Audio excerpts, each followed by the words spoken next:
Ta video bi rad začel s trditvijo, ki se vam bo morda zdela malo provokativna. Zadnjih 10-20 let ste hujšali narobe. Pa ne zato, ker je z vami kaj narobe, ampak zato, ker so sami pristopi zgrešeni in vam nihče ni pokazal cele slike. Statistika pravi, da 95% ljudi, ki shujša vse kilograme, dobi nazaj. Nikoli v zgodovini nismo imeli več strokovnjakov, diet, aplikacij, znanja, pa še vedno smo neuspešni. Če bi katerakoli druga stvar imela 95% neuspeh, bi rekli, da ne deluje. Ampak samo pri hujšanju ste pa krivi vi. Poglejmo si to iz druge perspektive. Predstavljajte si, da greste v Ikeo in kupite omaro. Sledite navodilom, omaro sestavite, ampak omara se še vedno podre. To se ne zgodi samo vam, ampak 95% ljudem, ki to omaro kupijo. Če zdaj v Ikei pogledajo navodila in ne najdejo napake, torej navodila v teoriji delujejo, je zdaj težava v vas ali v navodilih. Seveda je potrebno spremeniti navodila, a ne? Ni pomembno, kaj pravi teorija, če se v praksi stvar ne obnese. In enako velja za hujšanje. Pomislite, vi že veste, kaj morate jesti, a ne?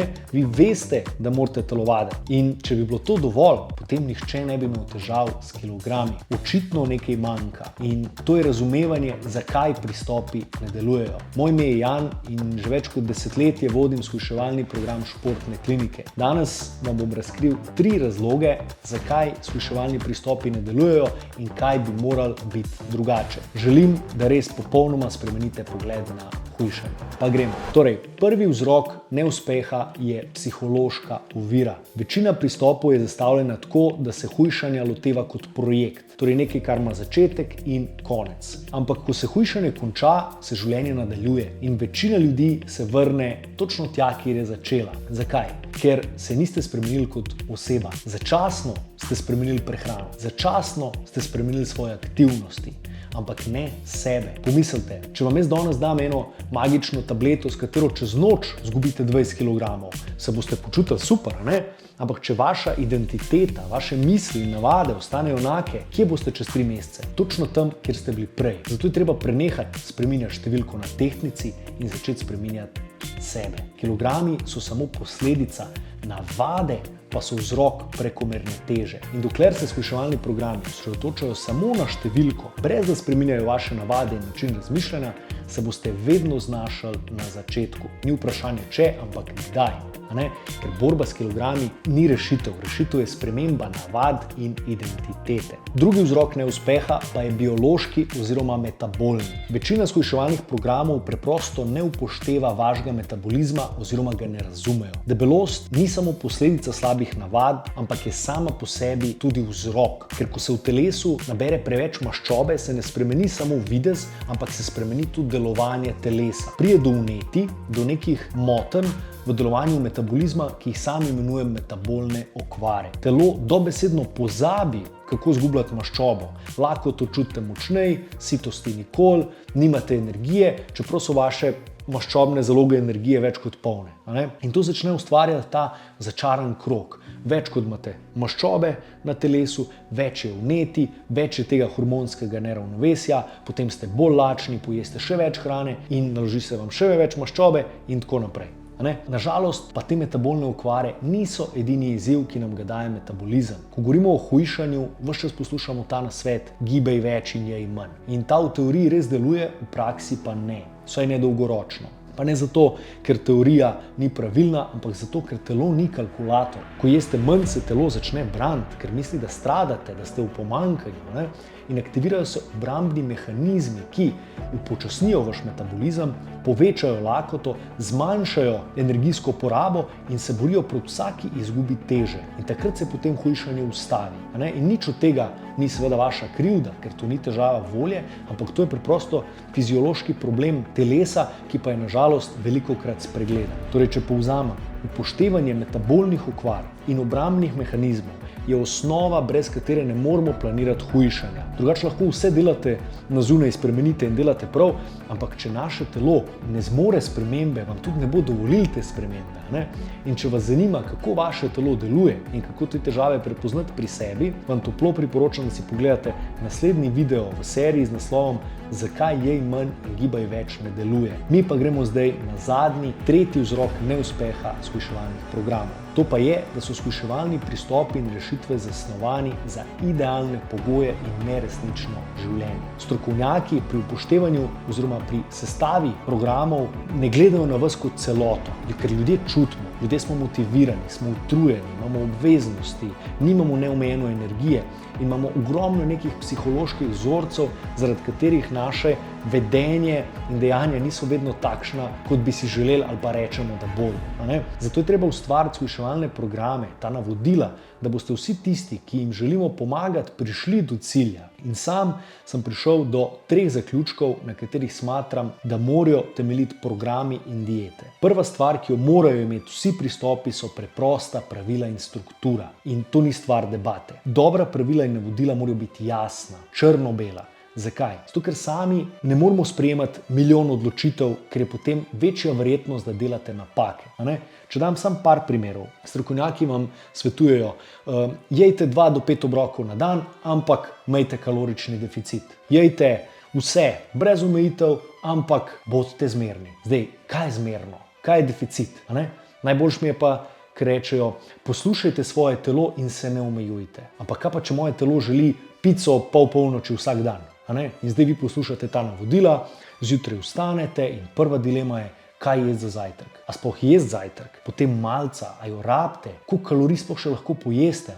In do večerja tako sprejemate 50 plus odločitev in ko ste maksimalno utrujeni, po koncu dneva vam vse pade dol in pač grešite. In to je normalno, temu se reče kognitivna utrujenost.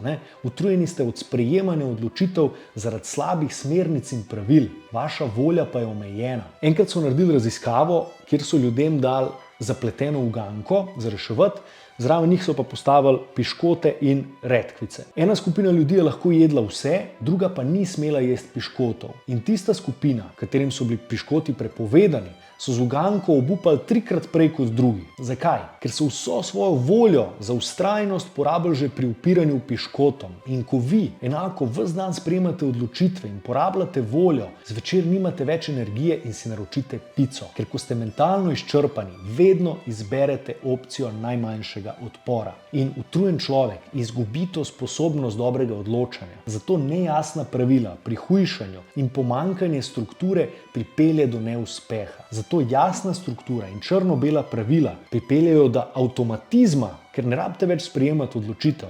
In dobra pravila tako postanejo kot ena varnostna ograja v vašem življenju. In s tem ograja ne mislim na neko ograjo, ki vas omejuje, ampak neko ograjo, ki vas osvobaja, ker potem niste več sužnji svojih impulzivnih navad, ampak imate neko kontrolo nad sami sabo. Zato morajo vaše prehranske smernice biti jasne in razumljive, da vedno veste, kaj, kdaj in koliko, brez jedilnika. Jedilnik je itak zgodba zase, spet svoj projekt, ki ima nek začetek in konec. In ko se konča, kaj pol? Spet treba od začetka. Rabite neke principe in ne jedilnike. In enako velja tudi za vadbo, da se razume. Za spanec in za vse ostalo. Manj pravil rabite, ki so kristalno jasna in to premaga 100 nejasnih nasvetov. Drugi princip, na katerem dobro hujšanje temelji, je postopnost. Spremembe morajo biti postopne, korak za korakom. Majhne zmage. Ker če vi poskušate spremeniti vse naenkrat, ne spremenite ničesar. In napaka trenerjev in dietetikov je, da vam dajo vse hkrati in vas preobremenijo. Jedilnike, tabele, sezname, vadbe, vsa znanja, ki jih imajo, pravila. Tukaj imate vse, zdaj pa samo sledite in boste uspeli. Brez postopnosti in brez vodenja. Namesto, da bi vas počasi usmerjali. Normalno, da ne gre. Dober shujševalni program se vam mora razkrivati postopno. Počasi vas pelje in razkriva ta svet zdravja in spremembe. Ker ko so eni raziskavi gledali, kaj ljudje v resnici motivira, so odkrili, da to niso veliki, neki oddaljeni cilji, recimo naprimer izguba 20 kg, ampak nas motivira občutek napredka. In to so te majhne zmage, da se vsak dan čist mal premaknemo v pravo smer. Ker ko vidite, da ste nekaj dosegli, če tudi majhnega, vaši možgani sprostijo dopamin, počutite se dobro in želite nadaljevati. Imate nek dokaz, da zmorete. In te majhne zmage potem gradijo zagon. In kar naenkrat ne rabite več motivacije in volje, da zgubite vseh 20 kg, ampak samo, da naredite naslednji korak. Zato dobra rešitev nudi majhne zmage, ki se na koncu seštejejo v spremembo, ki si jo želite. Zdaj pa zadnji princip dobrega programa in razlog, zakaj klasični pristopi zatajijo. In to so zgodnji rezultati. V dobrem programu zgodnji rezultati niso dodaten plus, ampak so nujnost, ker brez njih shujševalnemu programu ne morete zaupati. In brez zaupanja ne boste vztrajali, brez vztrajanja pa ne boste uspeli. In tako preprosto je. Večina trenerjev vam reče, zaupaj procesu in rezultati bodo prišli. Čez 3 mesece, čez 6 mesecev, samo vztrajaj. Zdaj, v idealnem svetu bi vsi imeli to notranjo motivacijo in bi bili fokusirani in bi danes uspeli trpeti za boljši jutri. In mi lahko zdaj filozofiramo o tem, ampak realnost je, da ne živimo v idealnem svetu. Naši možgani vedno bolj cenijo to takojšnjo zadoščenje in nagrado, kot pa nekaj, kar bo mogoče enkrat v prihodnosti prišlo. In to je normalno. Ljudje pač potrebujemo nek dokaz. In namesto, da se borimo proti tej človeški naravi, jo lahko izkoristimo. Zgodnji rezultati vam dajo občutek kontrole, zaupanja v proces in potem motivacija pride sama od sebe. Zdaj razumete vse vzroke neuspeha in je pošteno, da vam razkrijem tudi rešitev za hujšanje. V naslednjem videu z naslovom 3-fazni shujševalni program vam bom pokazal, kako vse to, kar sem zdaj predstavil v tem videu, sestaviti v neko celoto, od nasvetov, strukture, prehrane, tipa vadb in vse ostale trike, ki jih uporabljamo v športni kliniki. Zdaj povezava bi morala biti nekje na ekranu, drugače pa najdete v opisu tega videoposnetka, pa se vidimo tam. Adijo.